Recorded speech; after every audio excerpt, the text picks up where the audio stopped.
This episode of Soldier Knows Best is brought to you by Jack Threads.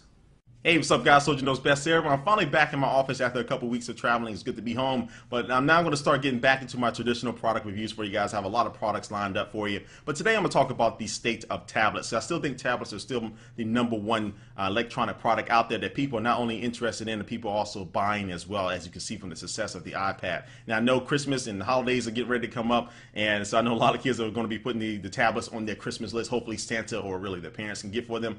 Hopefully I didn't ruin anybody by saying that. But anyway, I know a lot of grown-ups are really interested in tablets as well. And again, I think most people will agree that the iPad still is the number one tablet out there to beat. As far as the overall form factor, the design, the display, the applications, the software, and also to just the functionality of it. I think Apple really hit it on the head 2 years ago with the release of the iPad 1 about making that consumer tablet out there that people will want and people will want to use. Now, other competitors are starting to come on board. There's a lot of good Android tablets out there. The Samsung Galaxy Tab is a really good tablet that has gotten high marks from people. And also, too, you had the HP touchpad, which is now dead. But also, too, you have the BlackBerry Playbook, which I still think is probably the number 2 tablet or number 3 tablet out there. That's my personal preference. But companies are starting to get on board. Now, one of the things, though, that makes the iPad, I think, number one, is still number one, is just the marketing of it.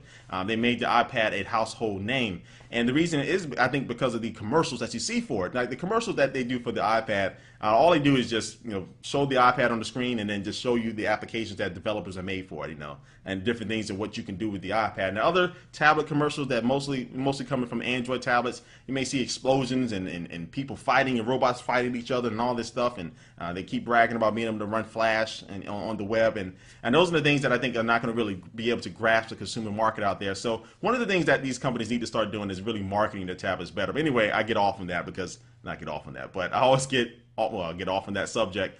It just sounded weird. I get off on that subject sometimes because I think that's one of the things that makes sure you have a very, very successful tablet. And I'm kind of going to be transitioning into talking about this new Amazon Kindle Fire tablet that Amazon just announced this week. And this is a $200 tablet that it looks very similar to the BlackBerry Playbook as far as the form factor, the 7-inch screen form factor. And also people who have gotten their hands on it says it feels almost similar to it when you do hold it in your hands. But this is an Android tablet, but when you first look at it, the UI doesn't look Android at all. They have their own custom UI and custom skin on top of it. And I think this Amazon Kindle Fire, some people have been asking me for my thoughts about it. I think it has a very, very good chance to be a big winner because some of the videos that I saw on it, you can find some videos on Engadget. They have some videos of some really hands-on videos after they announced the product. It looks to be very smooth. The actual OS or the actual software seems pretty snappy, and it doesn't look or feel like a $200 tablet. Now, I think one of the successes that Amazon may have, just Amazon's website in general, is that they offer the lowest prices on really everything. I buy everything from Amazon. I'm an Amazon Prime member. I love Amazon.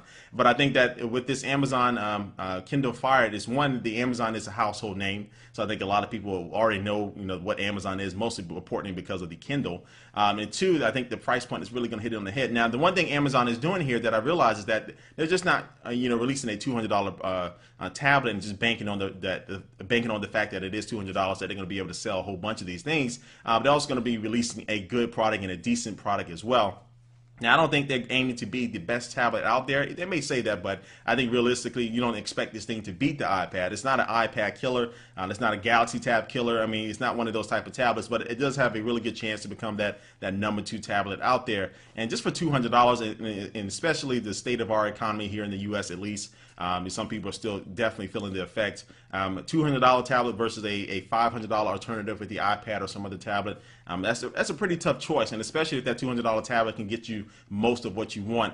And since it is an Android-based tablet, you'll be able to get all the Android applications as well on it. So I think that's another plus for it. And I just really think the Amazon Kindle Fire is going to be a really big winner. And I think a lot of people, if you've been waiting to get into the tablet experience, you don't want to spend $500 on something that you can probably get a laptop for. That $200 price point, around that netbook type of price point, I think may be really perfect for a lot of people out there. And so I will be getting my hands on the Amazon Kindle Fire as soon as it comes out, and it comes out in November. So stay tuned for a review on that. But this is just my quick look at the state of tablets right now. I think over the next year, especially going into 2012, we're going to see a lot of good tablets. We're going to see the second generation versions of the Playbook and the Galaxy Tab and all those other alternatives to the iPad. Now, we'll also see an iPad 3 too. So Apple may still be able to continue this dominance in the tablet world, but I think a lot of these companies are really starting to get on board about what makes a consumer tablet work. So anyway, guys, before we totally head out here, it's going to take one last look at our sponsor for this video, and that is Jack Threads. Jack Threads is a pretty cool website because it offers some of the lowest prices and some of the best alternative brands as far as clothing is concerned, like from Kid Robot to Hurley to Stussy. You really get cool clothes and get t-shirts and get shoes and get sunglasses and get watches, all this cool stuff for very, very low prices. And the best thing about this website is that everybody really can't use it right now. You actually got to be on the waiting list in order to join this exclusive type of club. But if you want to go to get in right now, I got the hookup for you. If you go to jackthreads.com/SKB, you're going to start buying some of these clothes now at very low prices. So go check it out.